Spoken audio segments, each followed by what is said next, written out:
আসসালামু আলাইকুম। চোখে যা দেখে ইউটিউব চ্যানেল ও ফেসবুক পেজ থেকে আপনাদেরকে স্বাগতম। আজকে ছোট্ট একটি প্রতিবেদন নিয়ে কথা বলবো, যে প্রতিবেদনটি আমাদের সারা বাংলাদেশে যত ইতালি ভুক্তভোগী আছে তারা প্রত্যেকে আমরা মোটামুটি জেনে গিয়েছি, কিন্তু এর মধ্যে অনেকে আসলে প্রতিবেদন সম্পর্কে বুঝতে পারিনি যে আসলে এখানে কি বোঝাতে চেয়েছে। তো সেই বিষয়ে আমাকে অনেকে মেসেজ করেছেন, আমার মোবাইলে ফোন করেছেন যে ভাই আসলে এই বিষয় নিয়ে একটু বিস্তারিত আলোচনা করবেন এবং এটা কী বলতে চেয়েছে তা আমাদেরকে জানাবেন।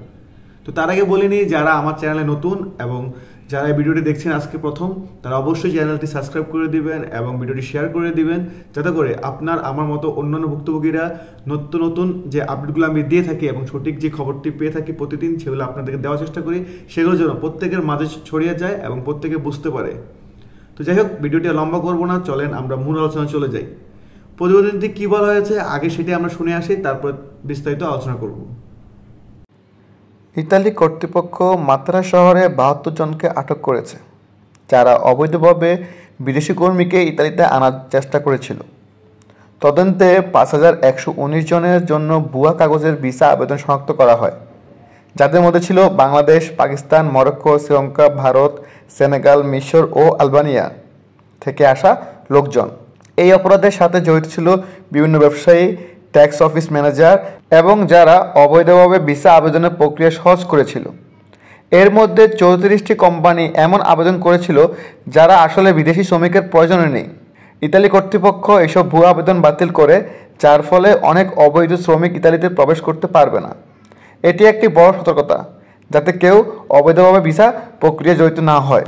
শিরোনামটি পড়ে আপনারা হয়তো বা অনেকেই ক্লিয়ার হয়নি যে ইতালি সরকার এই বিজ্ঞপ্তিটি দিয়ে বা আমাদের জানিয়ে কি বলতে চেয়েছে। আসুন বিস্তারিত আলোচনা করি, এতে আমরা অনেকে ক্লিয়ার হয়ে যাব এবং আমাদের উদ্দেশ্য কী সেটা বুঝতে পারবো। ইতালির দক্ষিণাঞ্চলীয় শহর মাতেরাতে পুলিশ ৭২ জনের বিরুদ্ধে রাষ্ট্রীয় প্রসিকিউটর অফিসে গোপন অভিবাসনকে সহায়তা করার অভিযোগ এনে প্রতিবেদন দাখিল করেছে।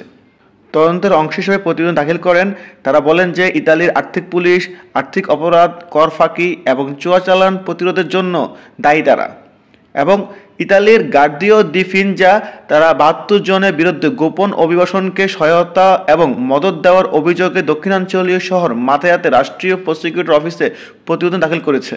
তদন্তে এখন পর্যন্ত এই সংখ্যক নন ইউ নাগরিকদের একটি অবৈধ উপায়ে ইতালিতে আসার জন্য প্রায় ৫,১১৯টি অনুরোধ প্রকাশ করা হয়েছে, এবং এতে আরও বলা হয়েছে ২০২৩ এবং ২৪ সালে ডিক্রোট অফ ফ্লুসি এর অংশ হিসেবে করা যে আবেদন করা হয়েছে ভিসার জন্য, তার উপরে দৃষ্টি দেওয়া হয়েছে এবং এগুলো পাওয়া গিয়েছে। প্রতি বছর ইতালি সরকার এটি প্রকাশ করে থাকে, এবং মামলার একটি বিবৃতি অনুসারে আর্থিক পুলিশ দ্বারা প্রদর্শন করা অনেকগুলো সংস্থার মধ্যে ৩৪টি তাদের অনুরোধের ন্যায্যতা দেওয়ার জন্য উত্থাপন ক্ষমতা না থাকা সত্ত্বেও বিদেশি শ্রমিকের প্রয়োজনের মিথ্যা দাবি করেছে বলে প্রমাণিত হয়েছে। ক্লিকডের অংশ হিসাবে স্বরাষ্ট্র মন্ত্রণালয়কে ওয়েবসাইটে করা প্রতারণামূলক অনুরোধগুলির সাথে কিছু আইডি নথি, প্রশংসাপত্রের বিবৃতি এবং বিকল্প ঘোষণার পাশাপাশি ব্যাট এবং অন্যান্য ট্যাক্স স্টেটমেন্টের আকারে মিথ্যা নথিপত্র বিবৃতি প্রদান করা হয়েছে। মাতেরা শহরের প্রিফেক্ট অফিস অবলম্বনে প্রতারণামূলকভাবে প্রাপ্ত পারমিটগুলো প্রত্যাহার করে ইইউ অনিয়মিত অভিবাসীদের জাতীয় ভূখণ্ডে প্রবেশে বাধা দেয়। প্রতিবেদনটিতে আরও বলা হয় যে ৭২ জন ব্যক্তির বিরুদ্ধে রিপোর্ট দায়ের করা হয়েছিল। তারা হলেন ব্যবসায়ের মালিক, ট্যাক্স সহায়তা, অফিসের ম্যানেজার এবং অন্যান্য ব্যক্তি দ্বারা অবৈধ অনুরোধগুলির প্রস্তুত করতে সহায়তা করেছিল। তদন্তের ফলে কৃষি, পশুপালন এবং পর্যটন খাতে কর্মসংস্থানের জন্য ইতালিতে বিদেশি কর্মীদের প্রবেশের সুবিধার্থে অনুরোধ উপস্থাপনের একটি প্রতারণামূলক ব্যবস্থা আবিষ্কার করা হয়েছিল। বাংলাদেশ, মরক্কো, পাকিস্তান, শ্রীলঙ্কা, ভারত, সেনেগাল, মিশর এবং আলবানিয়া থেকে যাদের জন্য অনুরোধগুলি পেশ করা হয়েছিল, মানে ওয়ার্ক পারমিট বা নুলস্তা পাওয়ার জন্য আবেদন করা হয়েছিল। আপনাদেরকে অসংখ্য ধন্যবাদ সম্পূর্ণ প্রতিবেদনটি শোনার জন্য। এবার আসুন বিস্তারিত আলোচনা করি। ইতালিতে অবস্থিত মাতেরা সিটি থেকে ৫,১১৯টি জাল নথি পাওয়া গিয়েছে, যেগুলোকে নুলস্তা উঠেছে।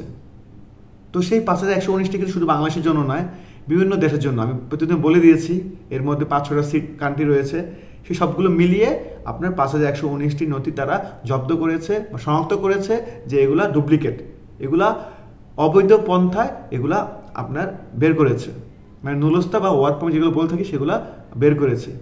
এবং সেগুলো আমাদের মাধ্যমের সাহায্যে আমরা পেয়েছি। এখন তারা আসলে উল্লেখ করেনি যে 5119টির মধ্যে বাংলাদেশে কতজন। তবে বাংলাদেশে যেসব বাইরে আছে মাতারা সিটিতে, তাদের ভাগ্যে দুর্গতি আছে। কেননা কার্ডটি মানে এই আবেদন ডুপ্লিকেট সেটা আসলে এখন বোঝা যাচ্ছে না। যখন রিজেক্ট করে দিবে বা আমাদের আবেদনটি নিষ্পন্ন করে দিবে এম্বাসি থেকে, তখনই বুঝতে পারবেন যে হয়তোবা আমারটি সেই জায়গায় আছে।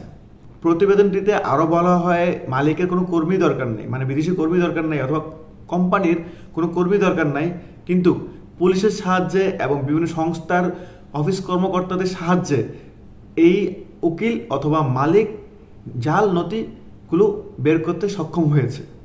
তাদের ডুপ্লিকেট ট্যাক্স দিয়ে, ডুপ্লিকেট ডকুমেন্ট দিয়ে, ডুপ্লিকেট মানে কর্মী সংকট দেখিয়ে তারা এটি করতে পেরেছে।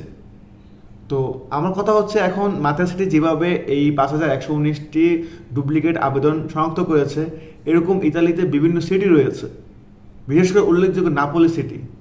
আল্লাহ তাআলা ভালো জানে এই নাপোলি সিটিতে আমরা কত হাজার মানুষ জাল নথি পেয়েছি এবং আমাদের এই নথিগুলা প্রত্যাহার করে নেবে এবং আমাদেরকে ভিসা মানে আবেদন যেটা আমরা করেছি পাওয়ার জন্য সেটি রিজেক্ট করে দিবে।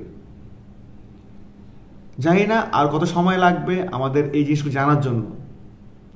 আমাদের বাংলাদেশের কূটনৈতিক ব্যক্তি যারা আছে তাদের কাছে আমি খুব আবেদন করব যে তারা যেন ইতালি সরকারকে অনুরোধ করে যে মাতারা সিটির মতো অন্যান্য সিটিগুলো খুব তাড়াতাড়ি তারা চেক করে ফেলে যে আসলে আরও কত পরিমাণ যে নুলস্তা আপনি ডুপ্লিকেট রয়েছে এবং বাংলাদেশে কতজন, তাদেরকে যেন খুব তাড়াতাড়ি অ্যাম্বাসিতে ক্লিয়ারেন্স দেওয়া দেয় যে এই নথিগুলো ডুপ্লিকেট, তাদেরকে রিজেক্ট করে দাও এবং এই নথিগুলো অরিজিনাল, তাদেরকে ভিসা দিয়ে দাও। কেননা এই যে আপনার তারা যে ইনকোয়ারি করতেছে, এই ইনকোয়ারিতে কিন্তু আরও হাজার হাজার নুলস্তা পাওয়া যাবে বা জাল নথি পাওয়া যাবে যেগুলা ভিসা পাওয়ার অযোগ্য। তো আমরা কিন্তু 2 বছর অপেক্ষা করে আছি আমরা একটা ভালো একটা ফল পাওয়ার জন্য। যাই হোক, যদি রিজিক না থাকে তাহলে তো আমাদের আর ভিসা হবে না। আমাদের যদি মালিক বা আমাদের উকিল বা আমাদের দালাল যদি টাকার বিনিময়ে 2 নম্বর কাগজ দিয়ে আমাদেরকে নুলস্তা উঠিয়ে থাকে, তাহলে তো ইতালি গভর্নমেন্ট আমাদেরকে ভিসা দিবে না। এখন এটাই একমাত্র দোয়া যে আল্লাহ তাআলার কাছে যে আল্লাহ তাআলা যেন তাদেরকে রহম করে এবং খুব তাড়াতাড়ি আমাদের নথিগুলা অরিজিনাল ডুপ্লিকেট সেটা যেন জানিয়ে দেয়। আশা করি আপনারা বুঝতে পেরেছেন প্রতিবেদনটিতে কী বলা হয়েছে। পরবর্তীতে আরও অন্য কোনো আপডেট পেলে অবশ্যই আপনাদের কাছে ভিডিও চলে আসবো। সে পথে সবাই ভালো থাকবেন। আসসালামু আলাইকুম।